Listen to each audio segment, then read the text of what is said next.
Have you been wondering how to get healthier? Maybe not that exact question, but have you had questions about how to eat better or what does it take? Have you tried and found yourself failing to keep up with some of the health habits, especially at the beginning of the year? Maybe you want better physical health, or maybe you want better emotional, mental health. Maybe you just want to eat better or start exercising. Do you want better health for yourself? And you're just wondering, how do I start? Where's the starting point? How do I go through the process? Now, there is a lot to answer that question, but in this video, I'm just going to distill it and give you a bite-sized piece that you can take with you and go and do it.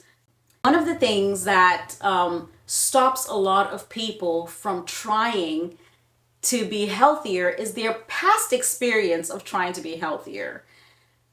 Are you one of those people who's put forth the New Year's resolutions, like they're going to run 5 miles or that they're going to eat salad every day? And, the curve of health interest around the start of the year, it's so sharp. Like, so many people want to be healthier at the start of the new year. And then by mid-February, it just suddenly drops. Like, everybody's like, nope, that's it, I'm done. And I have to tell you, I have been one of those people.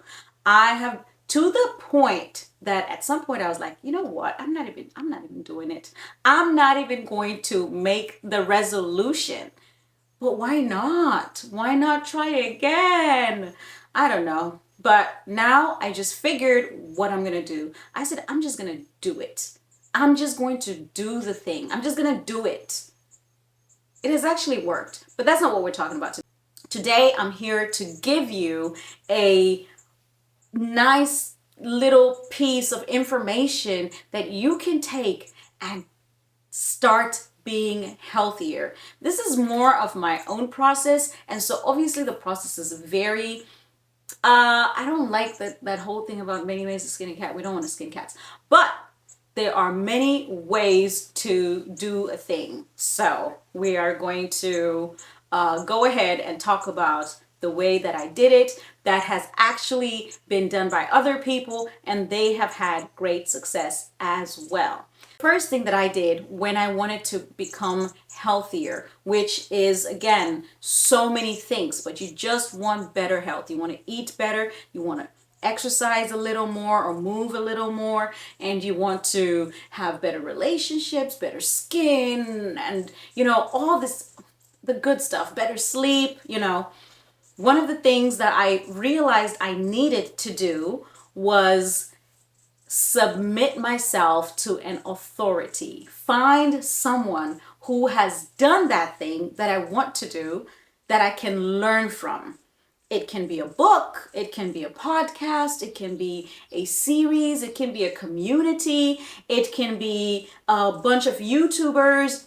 YouTube University is an amazing place to find right about everything. So that's one of the key components of change.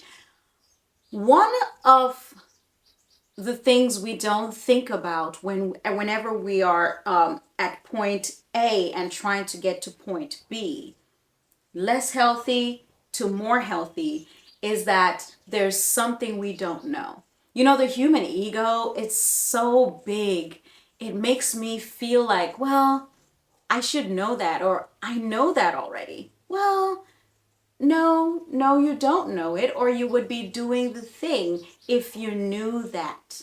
So when it comes to making better health choices, the reason I was not making better choices is because there's something I didn't know. Maybe I knew that what I was eating was not good for me. Maybe I knew that drinking soda was not good for my body, but I didn't understand that it contained a lot of CO2, carbon dioxide, and carbon dioxide is very acidic, and acidity is where diseases thrive and cancers, and you want your body to be more alkaline. And so removing that source of acidity will just get you to an overall better place of health. I didn't know that. And so it was easier for me to stop drinking sodas once I realized, once I learned the information that gave me the connections of what I'm doing, the input, to what I'm getting, the output. At some point in my life, in my early 20s, I was so sick.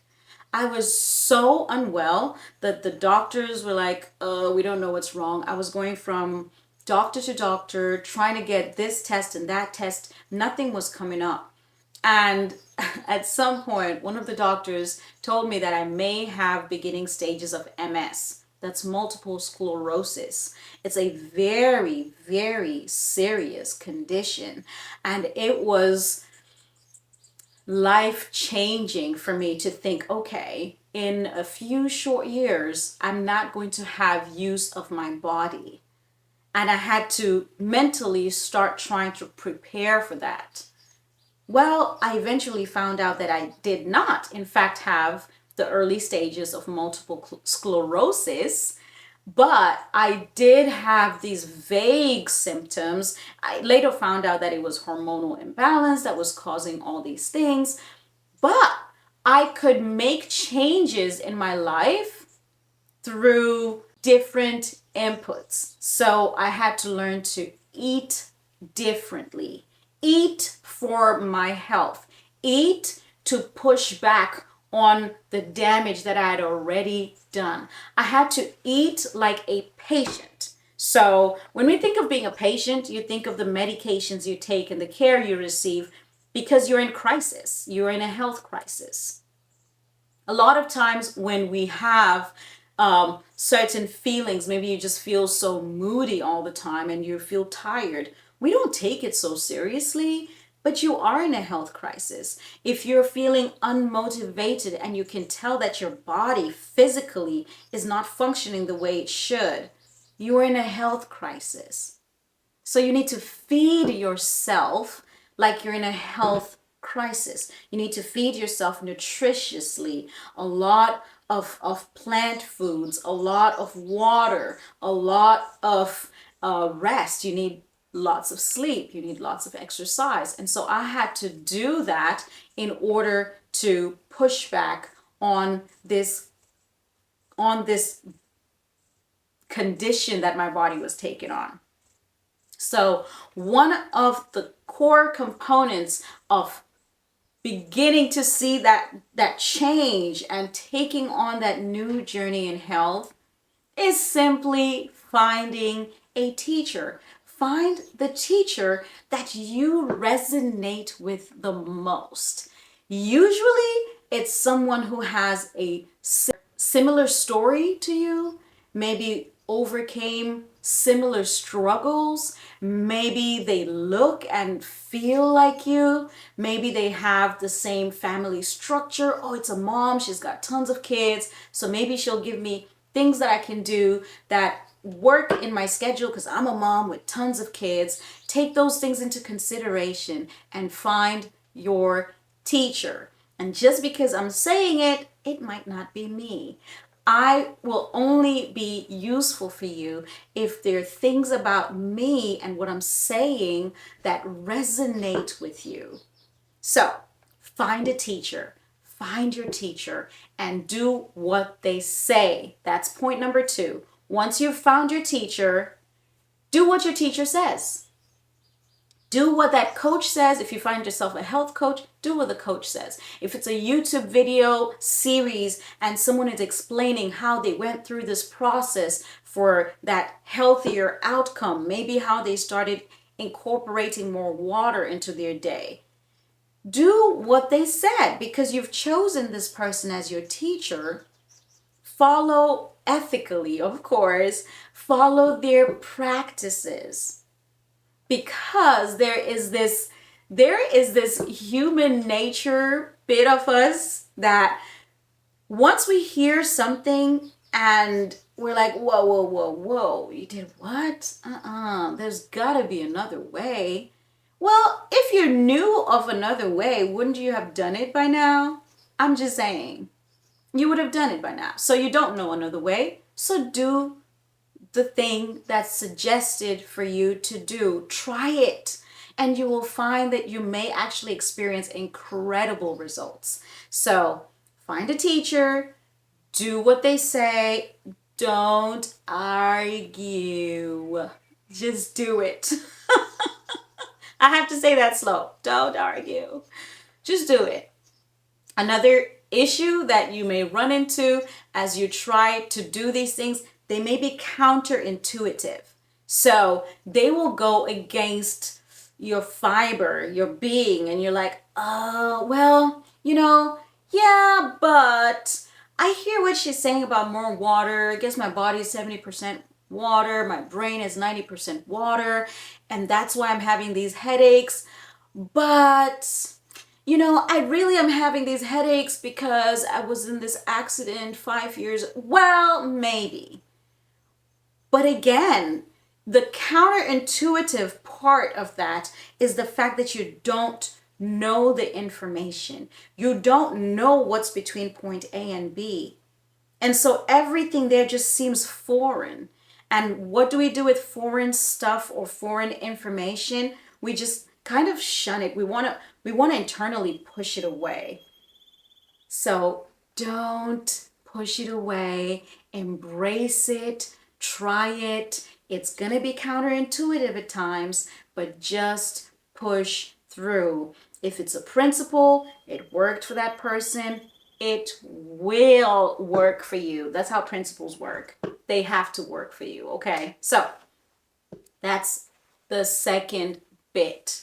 And finally, once you found your teacher and you are doing what they said to do, and you are starting to see results, because that's what's going to happen, you will start to feel better. You'll start to say, whoa, I'm actually making strides. I'm actually sticking with this.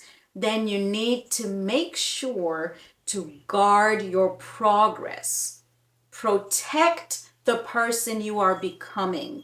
When you set yourself to do something amazing and you start to walk in that direction, you're going to face some pushback. That pushback now is incredibly helpful. It'll strengthen your core. It'll strengthen your resolve if you know that it's going to happen and you decide you're going to push past it. So you might decide, okay, I'm going to start exercising every day. And then you get sick for a few days. And you're like, oh man, I was doing so well. I was on a roll. Every day I was doing X amount of exercise. Don't stop. Even if you have to do, they call them chair exercises. Even if you have to just do leg lifts or find something and you're just doing it on a lower level, don't stop.